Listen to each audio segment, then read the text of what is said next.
Hey guys, it's Hannah and welcome to the Dyslexic Reader. Today I am going to kind of wrap up the books that I read in February. I've got my little book here with all my statistics in them, and this month, or last month, I read 4 4-stars, 3 3-stars and 1 2-star book, so that was pretty good. So that's 8 books in total. I read about 300 pages, or 3,000 pages, I'm just kind of estimating that, 3 of which were children's literature, 1 sci-fi, 1 thriller, 1 non-fiction, 1 literary fiction and 1 fantasy, so I think that was quite a good range. I don't have a lot, I have 4 of them to show you today. The other 4 were either ebooks or library books that have gone back. So let's just get stuck in and try to fly through this because I have a bit of a sore throat and I don't know how long my voice is going to last. The first book I read this month was Once Upon a River by Diane Setterfield, and I gave this 4 stars. This was a fantasy book and it was about a pub on the River Thames that was famed for storytelling, and one day they're all sitting around the pub telling stories and this man walks in with a dead child in his arms. They have clearly been in the river and they assume that he's jumped in to save her as he is her father. They don't know. The man passes out and the nurse comes to care for him, and the little girl mysteriously comes back to life. And no one knows who this little girl is, and they try to find out like where she could be. There's several missing girls within the community. Which one is she? This kind of thing.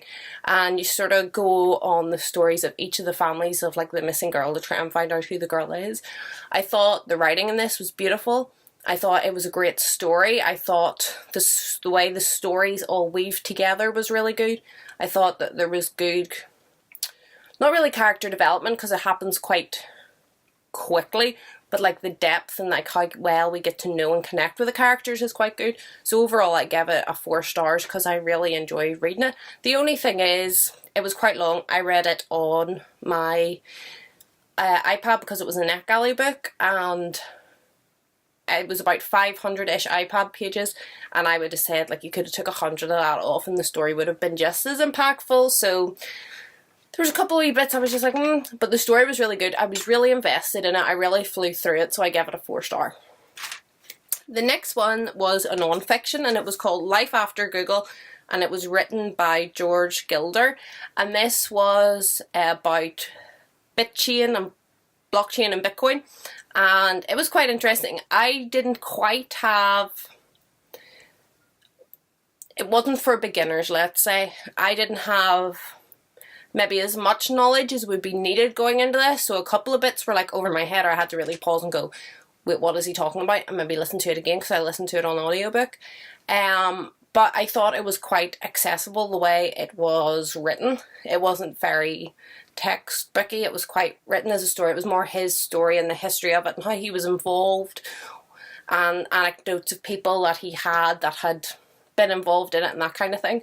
So it was easy to get through, and even though I don't have a lot of knowledge, I feel like if you had a bit more knowledge it would have been, you would have got more out of it, but it still like wasn't useless to me, if you know what I mean. So I gave it a 4 star too because I actually really enjoyed it. Then I read a children's fiction called School Ship Tobermory by Alexander McCall Smith.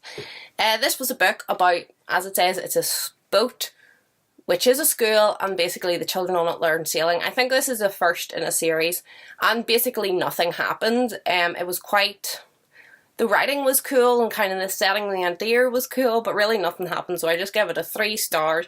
It was kind of bland. It didn't really have like a message or anything to it, so I just stuck with 3 stars. Even though I did enjoy it, it was quite cool, but there was just nothing stand out about that one. Then I read A Song for Ella Gray by David Almond, and I gave it 4 stars.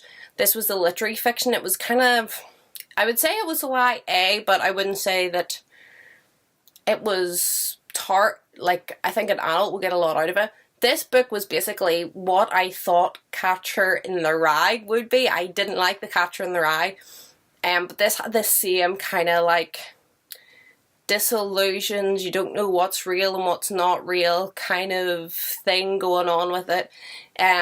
It's about a girl for Ella Gray and this guy that appears out of nowhere within her friendship group, who is basically a travelling bard, and they kind of fall in love, and it's about kind of their story. It's a very short book.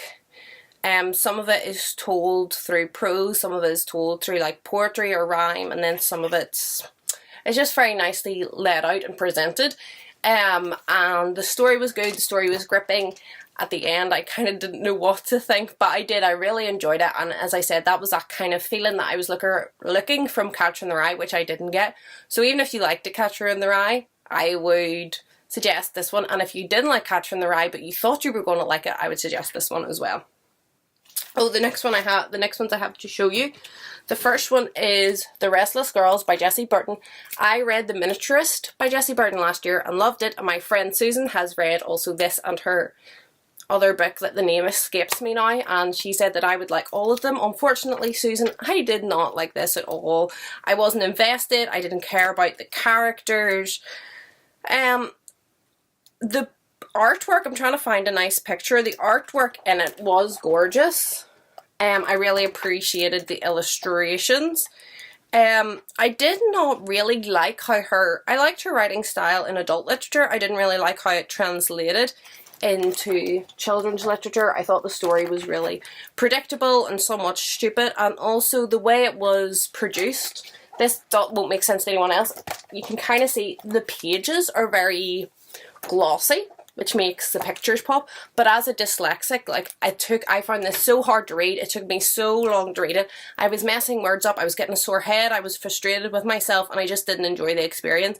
And I think part of that was to do with the glossy pages made it so much harder for me to read.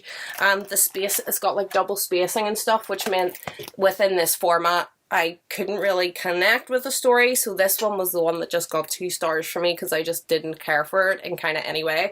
The only thing that kind of redeemed it for me was the illustrations are beautiful. Then what was the next one I read? The next one I read was massive.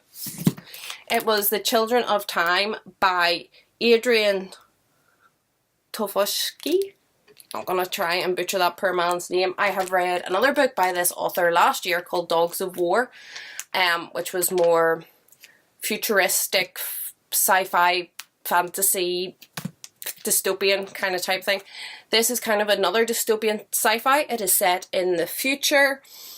There is an experiment that happens at the very start. I'm not spoiling anything, like this is all on the blurb, where this crew is sent to a planet that is very similar atmospherically to Earth, and they are going to put monkeys on the planet and kind of try to accelerate their evolution into humans, watch that and learn from that. But then also, if anything ever goes wrong with our Earth, we will have this kind of ready-made Earth with basically humans on it. And then the rest of the story is set 2,000 years in the future, where Earth has had something wrong and these people are trying to get to this planet. I thought there was so much in it that was unnecessary. There was a point of view from the planet and a point of view from the starship. I didn't think the point of view on the planet was necessary. Some of the praise on the cover was talking about like how good the world building and civilization kind of building was, but if you've got a span of 2,000 years in which to tell a story, of course there's going to be massive world building and civilization changes and all that kind of stuff. I didn't really like the characters. I didn't connect to the characters. I thought parts of it were stupid. There was parts of it where like, oh yes, I'm so into this, I'm going to read some more, and then there was parts of it where like, I don't even want to pick this book and continue on with it. So for me, this one just kind of lacked. I saw the kind of premise, thought it was interesting, knew I had liked another work by this author and thought that it would be a win for me, but unfortunately it wasn't, and I just stuck with a middle 3 stars for this one. The next one was also a 3 stars. It was The Lost Magician by Piers Torday, and this is a children's book. And if you've read The Lion and the Witch and the Wardrobe, you do not need to read this. It is exactly the same. The children are exactly the same. The story is exactly the same, only they don't get there through a wardrobe, they get there through opening a magical book. And that's not spoiling anything, like that is, it's almost word for word. They meet all the same animals, the same things happen, and instead of Peter, they have Patricia instead of Susan. They have Simon instead of what the boy's called. It's not Ethan. the second youngest boy is Evelyn instead of, is it Evan he's called or something? And instead of Lucy they have Larry. They all play the exact same roles. Nothing is different. Like, it is exactly the same. That was not mentioned in the blurb. It was not mentioned in the storyline. It was only on the very last page where he was like, you've probably guessed now, this is inspired by C.S. Lewis. He was a great inspiration to me.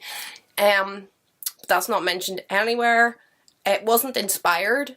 It was almost like, have you ever had those, maybe when you were younger in school, and you get like a story and all the nouns are missing or all the verbs are missing, and everyone puts in different verbs, and then you all have basically the same story, but like it's so different. Like, oh, it's so fun because like instead of a table being pushed over, a cow's pushed over in someone else's story because you've changed the nouns.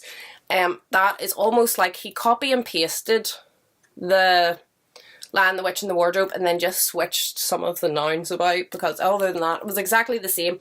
I love Piers Torday, so this was a massive disappointment to me, but I still give it a 3 stars because it wasn't badly written. The idea of the story is good, do you know what I mean? But it just didn't have any purpose. Like, I don't see why it was written. It was kind of weird to me. And then the last one was a thriller. It was called Pretty Little Things by Gillian Hoffman. And this was good. It was about a girl goes missing with a guy that she met online, and then the detective, whose daughter is also missing, gets involved in the case. I thought it was good. I thought the writing was good, the story was good, the pace was good. I gave this a 4 star. It also appealed to me that the little girl that goes missing, when I was reading it, I was kind of like, oh, you know, I connect with this. Like, it's sort of set in the time when I was a teenager too, you know, MySpace and all this kind of stuff. The music was relevant to me. It was published in 2010. So I kind of like that too, because like the teenagers that were like going out and like going missing and stuff, they were using the same technology and the language and the music was the same, and there was just references in it that really hark back to like when I was that age. So I did enjoy that aspect of it as well. But as I said, I thought it was well written. I didn't think that there was anything in it that didn't need to be there, but at the same time it didn't really spoil it for you. I thought the twist at the end was good. I thought it had a really like nice ending. Some of these things, like, you don't want them to have happy endings because that's not realistic, but I just thought the ending was nice and it kind of wrapped it up well. And yeah, like the bits there is deaths in the book, and they are kind of like serial killer-esque, but they're not like really. Sometimes I feel in books like they can be really gruesomely described, and I'm kind of like, that just does not need to be there. So they're described in this, and they obviously are not pleasant. It's a serial killer, but yeah, it's left to the imagination. You know that it's bad, but they don't exactly go into everything that has happened to these girls. I don't think that's necessarily always the best thing in the book. So overall, I thought it was really good. This was just a cheap one. This is the only book I read this month that I actually own myself, and it was a cheap one that I picked up for like 50p at a second-hand shop. So if I see any more Gillian Hoffman in the future, I think I'll be picking it up. And this has been passed along to my cousin because she was saying last week to me that she was in the mood for a really good thriller. So I think I'm going to see her in a couple of days, and I'll pass this on to her to give it a go. That is it. I just quickly flew through those, but that's why I'm leaving it a bit late to do my February wrap up. Last week I had a really sore throat and I'm still kind of a bit raspy, so I just didn't want to talk too long. That's it. If you've read any of those books, let me know down below and we can kind of have a more in detailed chat. I would, even the one that I give 2 stars, it just wasn't for me. I would recommend any of these books if they sound up your alley. I don't think there would be one of them that I would say, because I didn't like it, I wouldn't recommend it. I think the books that I read but didn't like just maybe didn't connect with me, but I think they were all pretty good books. And for February being a short month, and it was a very busy month for me as well, to read 8 books, I'm pretty shocked that I got through that much. So it was all good in that front. I hope you're all happy, I hope you're all healthy, and hopefully I'll see you in my next video. Goodbye.